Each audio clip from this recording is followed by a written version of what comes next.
الحمد للہ نحمده ونستعینه ونستغفره ونؤمن به ونتوکل علیہ اما بعد فاعوذ باللہ من الشیطان الرجیم بسم اللہ الرحمن الرحیم وأحل اللہ البیع وحرم الربا۔ تجارت امام الانبیاء حضور انور صلی اللہ علیہ وسلم کی سنت ہے۔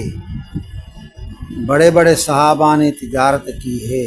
اگر ہم شریعت کے موافق تجارت کریں گے تو تجارت عبادت بن جائے گی، ورنہ پیارے عربی نبی کریم صلی اللہ علیہ وسلم نے فرمایا کہ قیامت کے دن تاجر فاجر ہو کر اٹھیں گے۔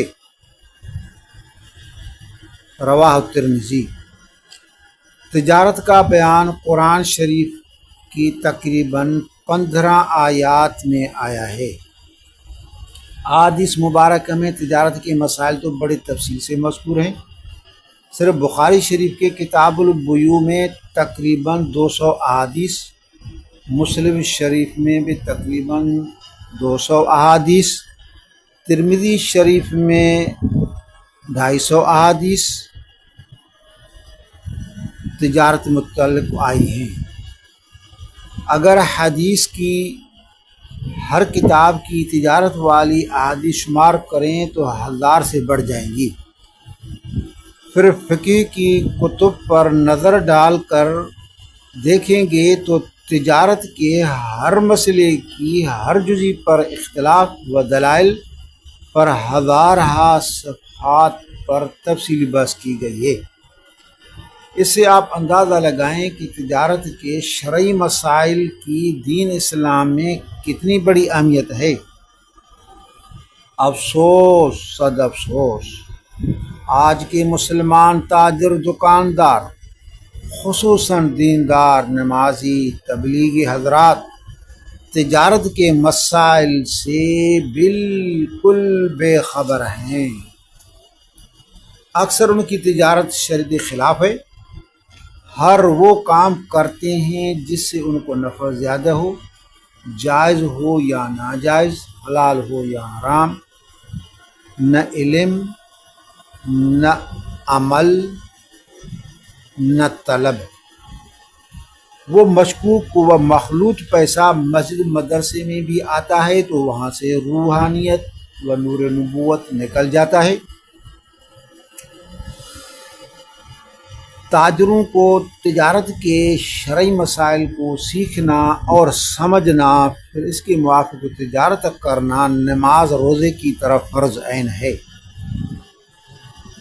تو اب ہم تجارت کے اندر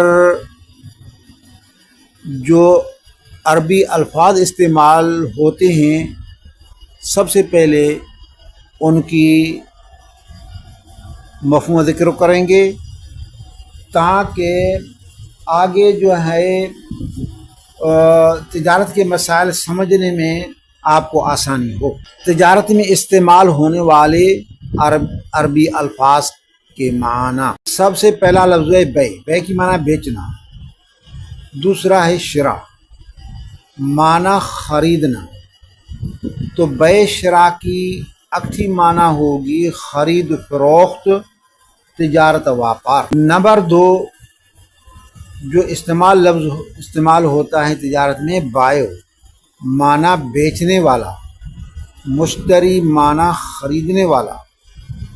نمبر 3 عاقدین کی معنی ہے بائع اور مشتری۔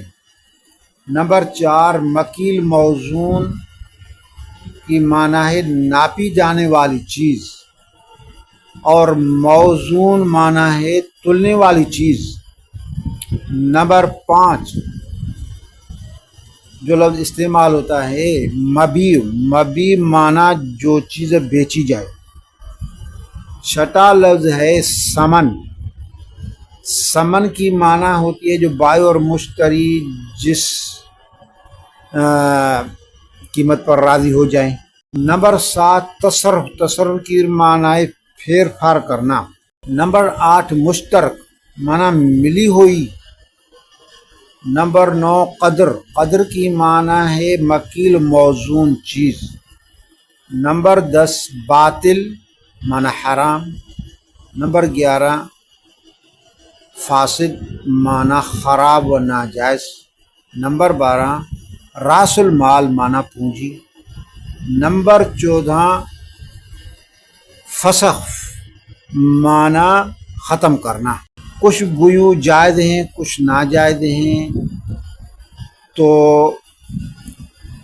ہم سب سے پہلے ناجائز اقسام کا ذکر کریں گے کہ فلاں فلاں بیع ناجائز ہے۔ بیع ناجائز کی 2 قسمیں ہیں، ایک ہے باطل، دوسری ہے بیع فاسد۔ بیع باطل اس تجارت کو کہتے ہیں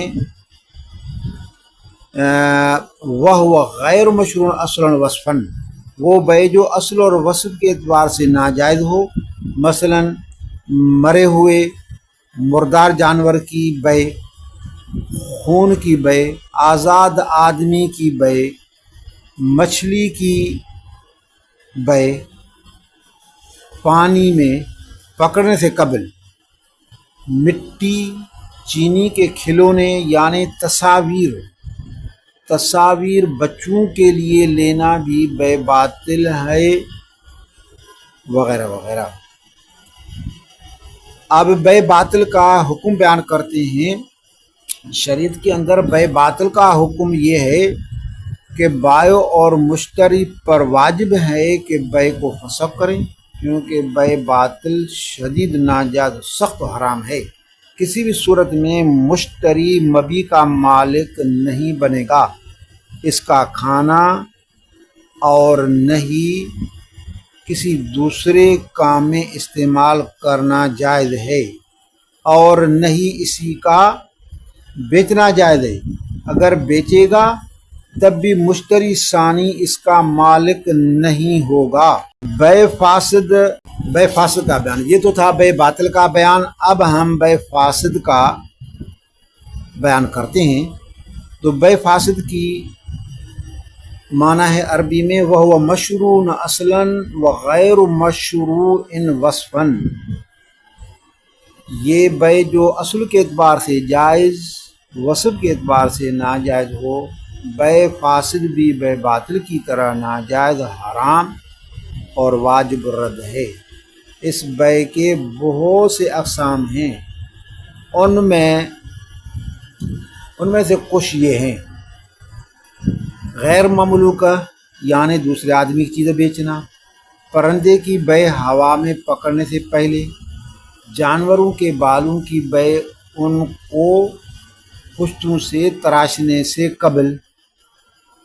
نمبر 4 بیع فاسد کا قسم ہے کوئی بھی شرط خلاف مقتضی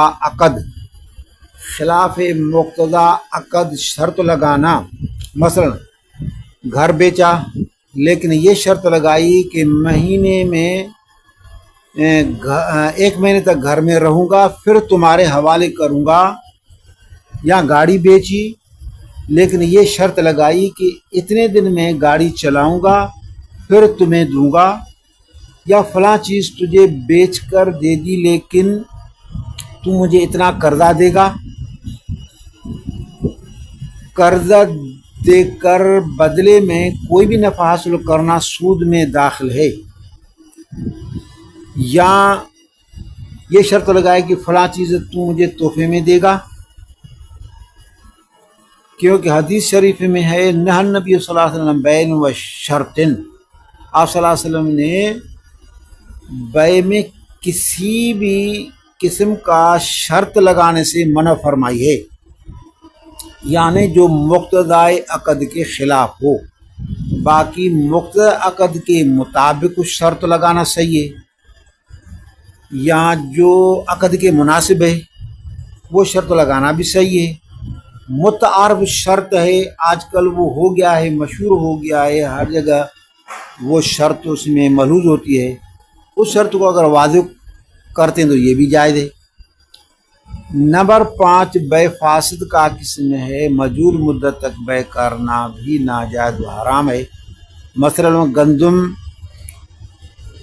کٹائی تک یہ مجول بے ہے، مدت مجول ہے. گندم کی جب کٹائی ہوگی کیونکہ وہ آگے پیچھے ہوتی ہے تو پھر اختلاف ہوگا. گاہنے تک باغات کی کٹائی میں پیسے دوں گا وغیرہ وغیرہ.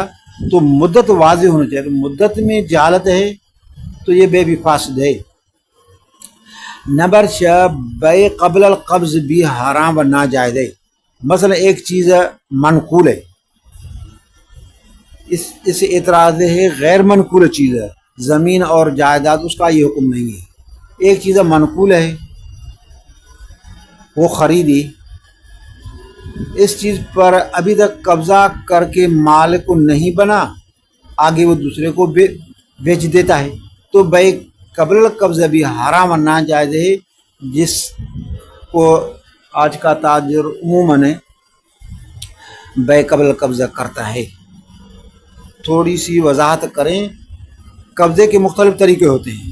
قبض ہو جائے پھر بیچیں، مبی مشتری کے ہاتھ میں رکھے بائے ہو. نمبر 2 تخلیہ، یعنی مالک کہے مشتری کو کہ یہ مبی اٹھاؤ، کسی بھی قسم کی کوئی رکاوٹ موجود نہ ہو تو یہ بھی قبض ہو گیا. نمبر 3 وہاں سے وہ چیز اٹھا لی تو اس میں تو کوئی شک نہیں ہے، تو بالکل قبض ہے. کیلی چیز کو ناپنا، موزون چیز کو تولنا، مشتری نے ناپا تولا، یہ بھی قبض ہو گیا. اناج وغیرہ کا ایک ڈھیر زمین پر رکھا ہوا ہے، اندازے سے اگر خریدا، اس پر قبضہ تب ثابت ہوگا جب وہ ڈھیر اناج وغیرہ کا وہاں سے اٹھا لے. درس مسلم صفحہ نمبر 50 میں شیخ صلاح مفتی محمد رفیع نے وضاحت کے ساتھ یہ مسئلہ لکھا ہے. قبض کا قسم 6 کیل یا وزن یا گنتی کے وقت مشتری یا اس کے نائب یا جو اس کے ظرف یا اس کی ظرف یعنی بوری وغیرہ چھاپر جس میں مبی تول کر وہ دکاندار رکھے، تو ان تینوں میں سے ایک کا ہونا ضروری ہے. مشتری یا نائب یا ظرف کی غیر موجودگی میں تولی ہوئی چیز کا اعتبار نہیں ہے. مشتری کا دوبارہ تولنا ضروری ہے. بغیر تولنے، ناپنے اور گننے کے نہ اس کا کھانا جائز، نہ کسی کو دینا جائز، نہ ہی بیچنا جائز، نہ ہی ہدیہ جائز، نہ صدقہ جائز. اسی طرح کوئی دکاندار کو کہے فلاں فلاں چیز تول کر رکھو، میں تھوڑی دیر کے بعد پیسے دے کر تم سے لے جاؤں گا، جس طرح آج کل کرتے ہیں، یا میرے گھر بھیج دینا، تو اس نے ایسا ہی کیا. یا پہلے سے دکاندار چیزیں تول کر رکھ دیتے ہیں، جب ہی گاہک آتا ہے تو وہ اٹھا کر دے دے کہ بھائی یہ اتنی ہے، 1 کلو ہے، اس میں 2 کلو ہیں، 3 کلو ہیں مثلا. تو ان صورتوں میں دوبارہ تولنا ضروری ہے، کیونکہ احادیث میں یہی حکم آتا ہے، دوبارہ تولنا ضروری ہے. دوبارہ تولنے کے بغیر اس کا کوئی اعتبار نہیں ہے، یہ بے بھی فاسد ہے.